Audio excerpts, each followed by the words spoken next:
आकाशवाणी समाचार सेवा प्रभाग की प्रस्तुति विश्लेषण।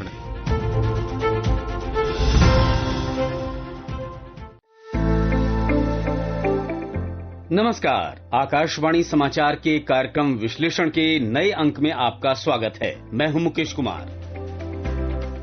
श्रोताओं, भारत की बड़ी आदिवासी आबादी देश के वन क्षेत्रों और उनके आसपास रहती है। इन समुदायों का जीवन जंगल और उसके संसाधनों से गहराई से जुड़ा हुआ है। जंगलों में मिलने वाली महुआ, शहद, इमली, तेंदुपत्ता, लाख, बांस और औषधि जड़ी बूटियां केवल वन उपज नहीं हैं, ये उन लाखों जनजातीय परिवारों के लिए आजीविका का महत्वपूर्ण आधार भी हैं। कई जनजातीय परिवारों की सालाना आय का 20 से 40% हिस्सा लघु वनोपज यानी माइनर फॉरेस्ट प्रोड्यूस से आता है। लेकिन इन जनजातीय परिवारों के सामने एक बड़ी चुनौती है। कई बार कच्ची उपज को बिचौलियों के जरिए कम कीमत पर बेचना पड़ता है और इससे उत्पाद जुटाने वाले समुदाय को उनकी मेहनत के अनुपात में आय नहीं मिल पाती। इसी चुनौती को बदलने की कोशिश है प्रधानमंत्री जनजातीय विकास मिशन। वर्ष 2021-22 में शुरू किया गया ये मिशन जनजातीय समुदायों को केवल वन उपज का संग्रहकर्ता बनाए रखने के बजाय उन्हें उसके मूल्यवर्धन, प्रसंस्करण, विपणन और उद्यमिता से जोड़ने पर बल देता है। मिशन के अंतर्गत जनजातीय समुदायों को वन धन विकास केंद्रों के माध्यम से संगठित किया जाता है, जहां स्थानीय उपज को बेहतर उत्पाद में बदलने और बाजार तक पहुंचाने की व्यवस्था विकसित की जाती है। साथ ही सरकार लघु वनोपज के लिए पहले से निर्धारित न्यूनतम समर्थन मूल्य यानी MSP के जरिए भी आय को सुरक्षा देने का प्रयास करती है। आज के कार्यक्रम में हम समझेंगे कि प्रधानमंत्री जनजातीय विकास मिशन की शुरुआत किस तरह हुई, ये जमीन पर कैसे काम करती है और इस मिशन के अंतर्गत जनजातीय समुदायों को कौशल, तकनीक और बाजार के स्तर पर किस तरह का सहयोग दिया जा रहा है। श्रोताओं, जनजातीय समुदायों के लिए जंगल और उससे मिलने वाली उपज का संबंध केवल आर्थिक नहीं बल्कि उसकी पारंपरिक आजीविका से भी जुड़ा है। ऐसे में सवाल ये है कि लघु वनोपज से जुड़ी इस अर्थव्यवस्था को अधिक सुरक्षित और व्यवस्थित कैसे बनाया जाए। इस दिशा में एक महत्वपूर्ण आधार बना वर्ष 1996 का पंचायत उपबंध अनुसूचित क्षेत्रों पर विस्तार अधिनियम। इसके तहत जनजातीय क्षेत्रों की ग्राम पंचायतों को लघु वनोपज पर स्वामित्व का अधिकार दिया गया। इसके बाद वर्ष 2006 में वन अधिकार अधिनियम लागू हुआ। इस कानून ने वन क्षेत्रों में रहने वाले अनुसूचित जनजातियों और अन्य पारंपरिक वनवासियों के लिए आजीविका से जुड़े अधिकारों को मान्यता दी। इसके अंतर्गत उन्हें गैर इमारती लघु वनोपज के संग्रहण और बिक्री का अधिकार दिया गया। लेकिन अधिकार मिलने के साथ एक और चुनौती सामने थी, उचित कीमत। आइए अब विस्तार से समझते हैं कि बीते वर्षों में किए गए प्रयासों ने इन वन अधिकारों को आजीविका के अवसरों से जोड़ने और आदिवासी समुदायों की आर्थिक स्थिति को मजबूत करने में किस तरह महत्वपूर्ण भूमिका निभाई है।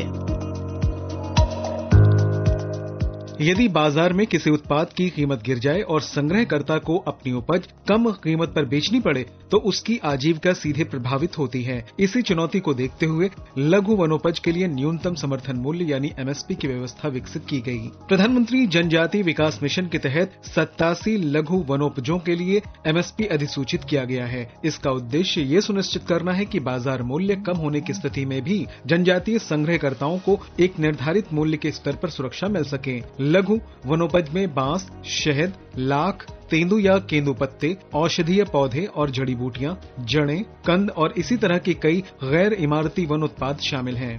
इस व्यवस्था में tribal cooperative marketing development federation of India यानी ट्राइफेड की भूमिका महत्वपूर्ण है। ट्राइफेड जनजातीय उत्पादों के विपणन और विकास के लिए काम करने वाली राष्ट्रीय स्तर की सहकारी संस्था है। ट्राइफेड राज्य की कार्यान्वयन एजेंसियों के नेटवर्क के माध्यम से निर्धारित MSP पर लघु वनोपज की खरीद करता है। इन एजेंसियों में जनजातीय विकास, सहकारी संस्थाएं और वन विकास निगम जैसी संस्थाएं शामिल हो सकती हैं। वर्ष 2013-14 से अब तक राज्य सरकारों ने इस व्यवस्था के तहत 2,67,954 मीट्रिक टन लघु वनोपज की खरीद की है, जिसकी कीमत 693 करोड़ 98 लाख रुपए रही है। इस अभियान की सोच केवल उपज खरीदने तक सीमित नहीं है। जनवरी 2020 में नीति आयोग ने जनजातीय आजीविका को बढ़ावा देने के उद्देश्य से क्षेत्र विशेष कार्यक्रम को मिशन मोड में तैयार करने की सलाह दी। इसके बाद अक्टूबर 2020 में कौशल विकास और रोजगार सृजन से जुड़े मंत्रियों के समूह ने प्रधानमंत्री जनजातीय जनजातीय विकास मिशन मेरा वन मेरा धन मेरा उद्यम नाम से एक व्यापक कार्यक्रम शुरू करने की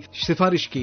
इसी पृष्ठभूमि में पहले से चल रही 2 व्यवस्थाओं को मिलाकर जनजातीय विकास मिशन की अवधारणा तैयार की गई। एक और था लघु वनोपज के लिए MSP और वैल्यू चेन डेवलपमेंट का तंत्र, जिसमें वन धन योजना शामिल थी। दूसरी तरफ जनजातीय उत्पादों के विकास और विपणन के लिए इंस्टीट्यूशनल सपोर्ट की व्यवस्था। इन दोनों को एक व्यापक मिशन के रूप में भी जोड़ा गया। वन धन योजना की शुरुआत 14 अप्रैल 2018 को हुई थी। इसके तहत जनजातीय संग्रहकर्ताओं को स्वयं सहायता समूहों में संगठित किया जाता है। लगभग 15 वन धन सेल्फ हेल्प ग्रुप्स को मिलाकर एक वन धन विकास केंद्र बनाया जाता है, जिसमें करीब 300 सदस्य हो सकते हैं। इन केंद्रों का उद्देश्य केवल उपज इकट्ठा करना नहीं है। यहाँ लघु वनोपज और अन्य जनजातीय उत्पादों के मूल्यवर्धन और विपणन के लिए सामूहिक व्यवस्था विकसित की जाती है। इस तरह जनजातीय विकास मिशन का मॉडल केवल ये नहीं कहता कि जंगल से उपज लेकर बाजार में बेचिए, बल्कि प्रयास ये है कि जंगल से उपज आए, समुदाय उसे संगठित करें, उसका मूल्यवर्धन हो, उत्पाद तैयार हो और फिर वो बाजार पहुंचे। श्रोताओं, इस कार्यक्रम के माध्यम से कच्ची वन उपज से आगे बढ़कर सामुदायिक उद्यम तैयार करने की दिशा में काम किया जा रहा है। आज तक 4172 वन धन विकास केंद्र स्वीकृत किए गए हैं। इनमें से 2911 कार्यरत हैं और इनसे 12,48,000 जनजातीय सदस्य जुड़ चुके हैं। लेकिन किसी भी उद्यम की सफलता केवल उसके ढांचे से तय नहीं होती। इसके लिए कौशल, तकनीक, वित्त, बुनियादी सुविधाएं और बाजार, इन सभी की आवश्यकता होती है। प्रधानमंत्री जनजातीय विकास मिशन के अंतर्गत जनजातीय समुदायों को ये सुविधाएं किस तरह उपलब्ध कराई जाती हैं और एक वन धन विकास केंद्र जंगल की उपज को बाजार तक पहुंचाने में क्या भूमिका निभाता है, आइए अब इसे विस्तार से समझते हैं। प्रधानमंत्री जनजातीय विकास मिशन के तहत जनजातीय समुदायों को कौशल, तकनीक, वित्त, बुनियादी ढांचे और बाजार से जोड़ने के लिए सहायता का एक पूरा तंत्र विकसित किया गया है। इसकी शुरुआत होती है कौशल विकास से।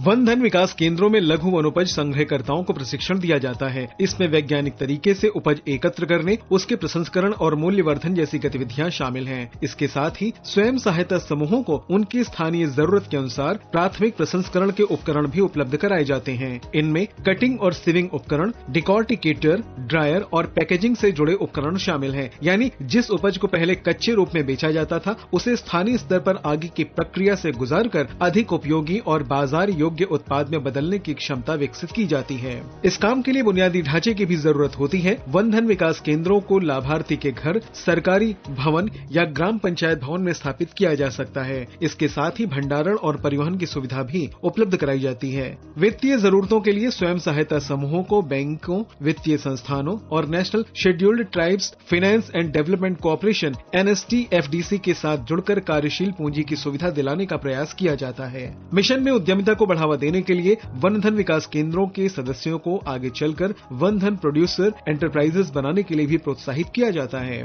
लेकिन उत्पादन और प्रसंस्करण के बाद अगली चुनौती है बाजार तक पहुंच। इसके लिए वन धन विकास केंद्रों को स्थानीय हाट बाजारों से जोड़ा जाता है। जनजातीय क्षेत्रों में ऐसे 5000 से अधिक हाट हैं। इन्हें चरणबद्ध तरीके से स्थायी ढांचे, भंडारण, पेयजल, छाया और वजन की सुविधाओं के साथ आधुनिक बनाने का प्रयास किया जा रहा है। इसके अलावा जनजातीय उत्पादों को स्थानीय बाजार से आगे ले जाने के लिए मेले और प्रदर्शनियां आयोजित किए जाते हैं। उत्पादों की ब्रांडिंग और प्रचार तथा ई-कॉमर्स प्लेटफॉर्म को विकसित करने पर भी जोर दिया जाता है। ट्राइफेड की ओर से वन धन विकास केंद्रों को बाजार से जुड़ी जानकारी भी उपलब्ध कराई जाती है, जिसमें दैनिक दरों और ई-कॉमर्स के अवसरों से संबंधित जानकारी शामिल होती है। इससे उत्पादक समूहों को अपने कारोबार से जुड़े निर्णय लेने में मदद मिल सकती है। निखिल कुमार, आकाशवाणी समाचार, दिल्ली।